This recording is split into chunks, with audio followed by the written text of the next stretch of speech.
तो good morning जी, बहुत बहुत स्वागत है आपका। जीत गई है इंडिया पहला मैच ऑब्वियसली, लेकिन कुछ की लर्निंग्स हैं, कुछ की टेक अवेज़ हैं। अगर सबसे पहले लर्निंग्स की बात करें तो ऑब्वियसली बैटिंग में हमने जो शुरुआत में किया 2 रन पर 3 विकेट, ये कुछ ऐसा है जिसे हमें बेहतर करना पड़ेगा।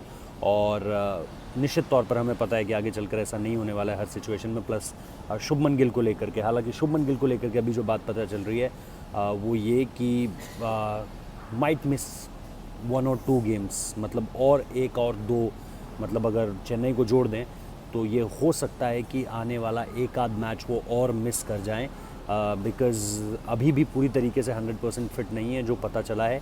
और आज ऑब्वियसली ट्रैवल डे होगा, कल टीम इंडिया दिल्ली में हो सकता है कि प्रैक्टिस करे, ऑप्शनल प्रैक्टिस तो होगी ही। और फिर आपके पास परसों का दिन रह जाता है, क्योंकि 9 और 10 तारीख, और फिर आपको जो है वो 11 को जो है वो खेलना है, और फिर 12 अगेन आपका ट्रैवल डे होगा। Then you have only 13 in between, और फिर 14 को आपका अहमदाबाद में इंडिया वर्सेस पाकिस्तान। तो एक हफ्ते के अंदर 3 मुकाबले हैं। आज जैसा मैंने कहा कि टीम इंडिया का ट्रैवल डे के हिसाब से जो समझ में आ रहा है, शुभमन गिल को लेकर के अभी भी डाउट्स रहेंगे। और अगेन अगली जो प्रेस कॉन्फ्रेंस होगी, जो ऑब्वियसली कल होगी, उसमें अगेन पहला सवाल फिर यही होने वाला है कि शुभमन गिल पर क्या अपडेट है। सो मैंने आपको पहले भी खबरें दी थी, कल भी मैंने आपको सुबह बता दिया था कि भाई शुभमन गिल का आज होना बिल्कुल ऑलमोस्ट नामुमकिन है। तो अभी भी ये लग रहा है, हालांकि अब थोड़े से मैं ये नहीं कहूँगा कि नामुमकिन है, लेकिन मैं ये ज़रूर कहूँगा कि वो ऑब्वियसली ट्रीटमेंट मिल रहा है, मेडिकेशन पे अच्छा रिस्पॉन्ड कर रहे हैं, but still he is not completely fit, जिसे आप पूरी तरीके से कहोगे। टेक अवेज़ की बात, जैसा मैंने कहा, टेक अवेज़ जो सबसे बढ़िया थे, एक तो जसप्रीत बुमराह ने जिस तरीके से इन कंडीशंस में गेंदबाजी की है। देखिए ऑब्वियसली स्पिनर्स अच्छा कर सकते थे, स्पिनर्स के लिए बेहतर कंडीशंस थी, स्पिनर्स को रास आती है इस तरह की कंडीशंस, वो हम सब जानते हैं। और ये कोई एक्स्ट्रा ऑर्डिनरी प्रिडिक्शन नहीं थी, ये सबको पता था कि यहाँ पर स्पिनर्स अच्छा करने वाले हैं। लेकिन बुमराह ने जिस इकोनॉमिकल, मतलब जो उनके आंकड़े रहे, 10 ओवर में मेरे ख्याल से उन्होंने 30-35 रन लिए हैं और विकेट्स भी लिए, और इसके साथ साथ मतलब आते ही जिस तरीके से उन्होंने झटका दे दिया था ऑस्ट्रेलिया को, इस तरह की चीज़ें आपको मोमेंटम देती हैं। और कुलदीप यादव का आपको याद होगा, मैन ऑफ द टूर्नामेंट की ट्रॉफी जब उन्होंने उठाई थी एशिया कप में, he said a very important thing. वहाँ पर उन्होंने कहा था कि भाई ऊपर से गेंदबाज विकेट दे देते हैं तो हमें ईजी हो जाता है एज़ कंपेरेटिवली। तो ऐसा नहीं है कि वो ऊपर से विकेट नहीं ले सकते, बल्कि अगर आज आप इस मुकाबले के टॉप 4-5 विकेट देखोगे तो ऊपर से सिर्फ बुमराह का 1 विकेट है, बाकी वार्नर हो गए या स्मिथ हो गए या लाबुशेन हो गए, इनको सब ने स्पिनर्स नहीं उड़ाया है। तो टॉप ऑर्डर बैटर्स को स्पिनर्स नहीं खाया है, लेकिन एक प्रेशर बना देते हैं। तो वो जसप्रीत बुमराह की खासियत है, और डेथ ओवर्स में तो वो मास्टर हैं ही।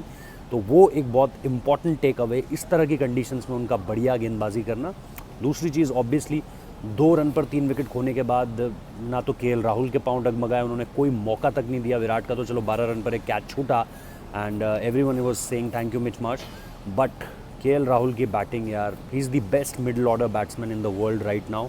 उनसे बढ़िया कोई बल्लेबाज नहीं है। आप कितने एग्जाम्पल्स ले लीजिए, आप कितने उदाहरण ले लीजिए, आपको केएल राहुल से बेटर बल्लेबाज कोई नहीं मिलेगा। आई थिंक वापसी के बाद उनके 3 मेरे ख्याल से 50 है उनके, एक उनका 100 है, आज का मैं मिला दे रहा हूँ उसमें, 3 50 में एक उनका 40s भी है। तो the way he is scoring the runs amazing, और जिस कॉन्फिडेंस के साथ वो रन बना रहे हैं। देखिए एक होता है रन बनाना, रन बहुत बल्लेबाज बनाते हैं, लेकिन रन बनाने वाला बल्लेबाज जब आपको आत्मविश्वास देने लगे इस तरीके से जो केएल राहुल दे रहे हैं इस समय पे, उसकी बात कुछ और होती है। तो वो चीज़ इस समय पर फील हो रही है भाई केएल राहुल के साथ।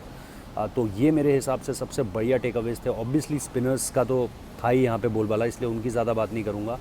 विराट कोहली की ज़्यादा बात नहीं करूँगा, बिकॉज़ यार वो तो है ही कि वो तो जब, जैसे वीरेंद्र सहवाग ने लिखा, जहाँ मैटर बड़े होते हैं वहाँ कोहली खड़े होते हैं। तो उन पर तो कितनी ही बात कर ली जाए, बहुत बहुत बहुत extra ordinary innings, again under pressure. जिस तरीके से उन्होंने केएल को बोला कि बॉल घूम रहा है यहाँ पर, हम टेस्ट क्रिकेट की तरह कुछ देर खेल सकते हैं और उसके बाद जो है सारी की सारी चीज़ें अपने हिसाब से डिक्टेट करेंगे। तो वही हुआ भी। 40-45 रन तक जब तक दोनों बना रहे थे, तब तक ऐसा लग रहा था कि ऑस्ट्रेलियंस थोड़े से हावी होते जा रहे हैं। लेकिन एक बार जब दोनों ने 40 का आंकड़ा पार किया, तो उसके बाद गेम किसने चलाया हम सबको पता है, और उसके बाद ऑस्ट्रेलियंस तरसे हैं 1-1 विकेट के लिए। So Virat Kohli biggest take away, K L Rahul biggest take away, Jasprit Bumrah biggest take away. और जैसा मैंने कहा, सीखने की सबसे बड़ी बात कि आप इस तरीके की शुरुआत करके हर बार मैच इतनी आसानी से नहीं जीत पाओगे, ये बार बार नहीं होगा। तो इस चीज़ का हमें ध्यान रखना पड़ेगा। बाकी दिल्ली से अब आपको लगातार रिपोर्ट्स मिलती रहेंगी, तो प्लीज़ चैनल सब्सक्राइब कर लीजिएगा अगर आपने अभी तक नहीं किया है। चेन्नई लेग खत्म हो चुका है, इंडिया पहला मुकाबला जीत चुकी है, 2 पॉइंट्स मिल चुके हैं। एनआरआर ऑस्ट्रेलिया का थोड़ा सा शैटर हुआ है, इंडिया को अच्छी जीत मिली है, कन्विंसिंग जीत मिली है। Lots and lots to cover और lots and lots to look forward to also, and हम आपको इसी तरीके से कवरेज देते रहेंगे। Thank you so much, keep on supporting, keep on loving. Comment box में बताइए आप किस तरह की कवरेज चाहते हैं, एंड हम वो करने की कोशिश करेंगे। Thank you so much.